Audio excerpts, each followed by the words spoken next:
अब चीन का होगा दी एंड। क्वाड संगठन ने चीन को ठोकने की कर ली है पूरी तैयारी। दक्षिणी चीन सागर में चीन की आक्रामकता का भयंकर रूप से जवाब दे रहा क्वाड संगठन।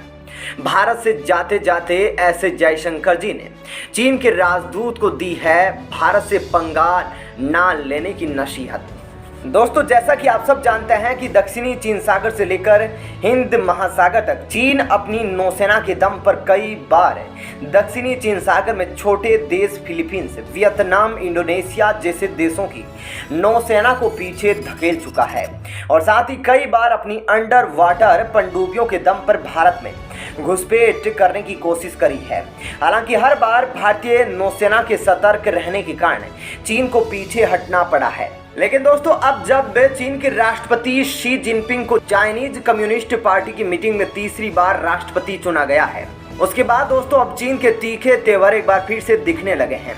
और दोस्तों, इसी का परिणाम है कि चीन की इसी आक्रामकता के कारण एक बार फिर क्वाड संगठन में एकता दिखती नजर आ रही है, जहां सभी देश किसी एक निर्णय पर सामने आए हैं और कूटनीतिक तरीके से तथा सैन्य तरीके से चीन को करारा जवाब देने की तैयारी कर रहे हैं।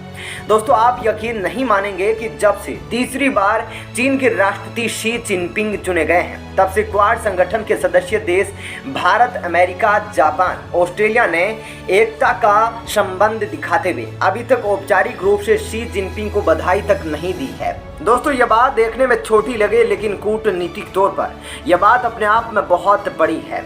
दोस्तों, आप इसी बात से अंदाजा लगा लीजिए कि हाल ही में जब ब्रिटेन के नए प्रधानमंत्री ऋषि सुनक बने, तो उसके बाद भारत से लेकर अमेरिका, जापान, ऑस्ट्रेलिया सभी ने बधाई दी। लेकिन उसके एक हफ्ते पहले ही जब चीन के राष्ट्रपति को दोबारा चुना गया था, तब से लेकर अभी तक क्वाड संगठन के किसी सदस्य ने शी जिनपिंग को अभी तक बधाई नहीं दी है।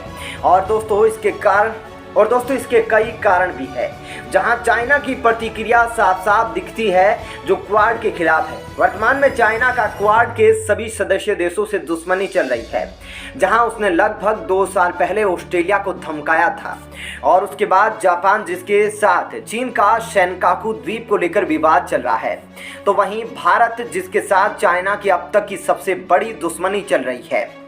और यूं कह लीजिए कि यह दुश्मनी कब युद्ध में बदल जाए कह नहीं सकते। तो वहीं अमेरिका के साथ चाइना की कोई प्रत्यक्ष रूप से लड़ाई नहीं है, लेकिन दुनिया में अपने आप को सबसे ऊपर दिखाना है, अमेरिका का स्थान लेना है। इस चक्कर में चाइना का अमेरिका से भी पंगा है और इसके अलावा ताइवान को लेकर भी अमेरिका के साथ चीन की लड़ाई है। लेकिन अब दोस्तों, क्वाड संगठन के सदस्य देशों ने अब सैन्य तौर पर चीन को सबक सिखाने की योजना बनाई है। जी हाँ दोस्तों, कोरोना काल के बाद से वैश्विक स्तर पर चीन की दुर्दशा शुरू हो गई थी। वहीं अब भारत ने अमेरिका, ऑस्ट्रेलिया, जापान समेत कई देशों के साथ युद्धाभ्यास करने का फैसला लिया है।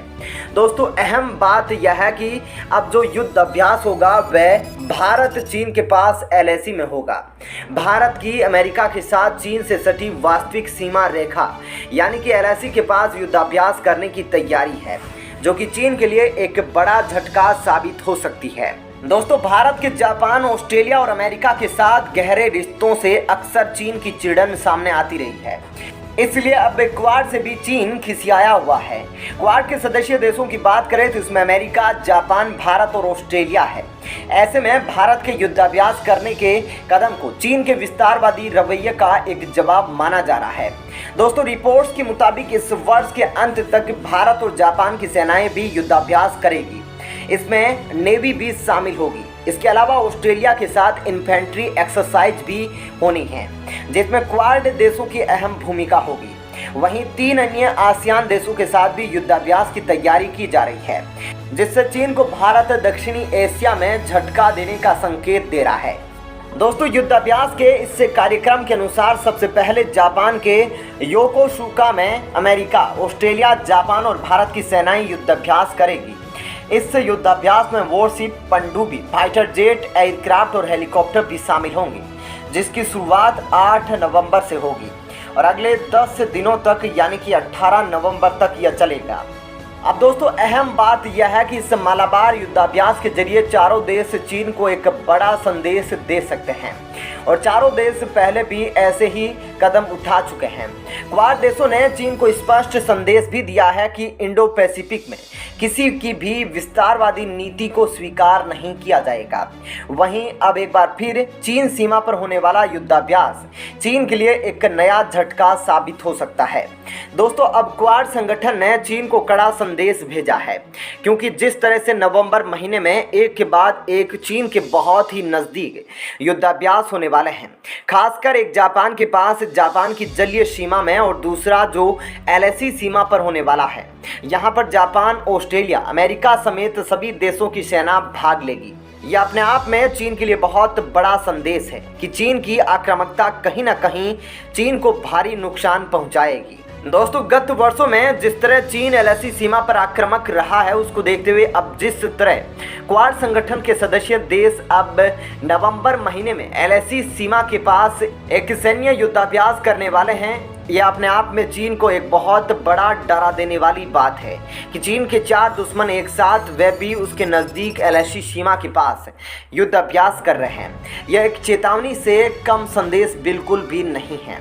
लेकिन दोस्तों, अभी तो युद्धाभ्यास होना बाकी है। उससे पहले ही हाल ही में भारत ने चीन के राजदूत के रूप में विदाई देते हुए सुन वेइदोंग को जाते जाते भारत के विदेश मंत्री एस जयशंकर जी ने काफ़ी बातें सुनाई है। दोस्तों, ये पहली बार है जब किसी देश का राजदूत किसी देश से विदाई ले रहा हो और जाते जाते वह उस देश के विदेश मंत्री से मिले और काफ़ी गहन बातचीत हो। दोनों में यह हमेशा होता नहीं दिखता दोस्तों, क्योंकि भारत जानता है कि यह चीन के राजदूत अब चीन में वापस जाने वाले हैं।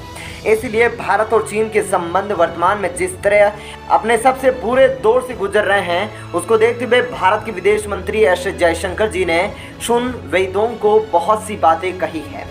दोस्तों, एस जयशंकर जी ने सुन वेइदोंग से हुई बातचीत में कहा कि भारत और चीन के संबंध सुधारने की पहली पहल चीन को करनी चाहिए। एस जयशंकर ने आगे कहा कि भारत चीन से रिश्ते सुधारना चाहता है। इसका मतलब यह नहीं कि भारत चीन से डरता है।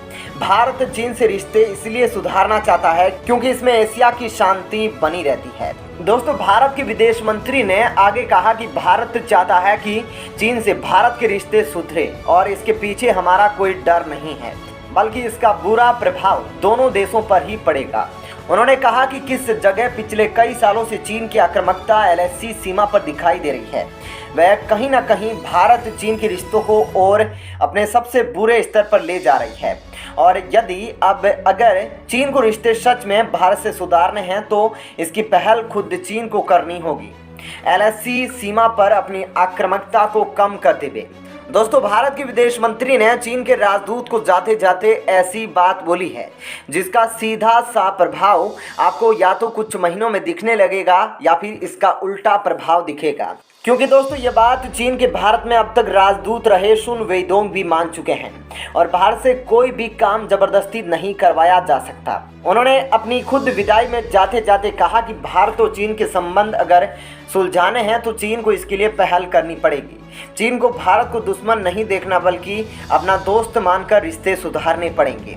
हालांकि दोस्तों, आपको क्या लगता है, क्या भारत और चीन के रिश्ते सच में सही है या फिर चीन एक बार भारत को धोखा देगा या फिर चीन पश्चिमी देशों की जो चाल है एशिया को बांटने की उसको समझ पाएगा? आप अपनी राय इस पर हमें कमेंट करके ज़रूर बताइएगा। जय हिंद।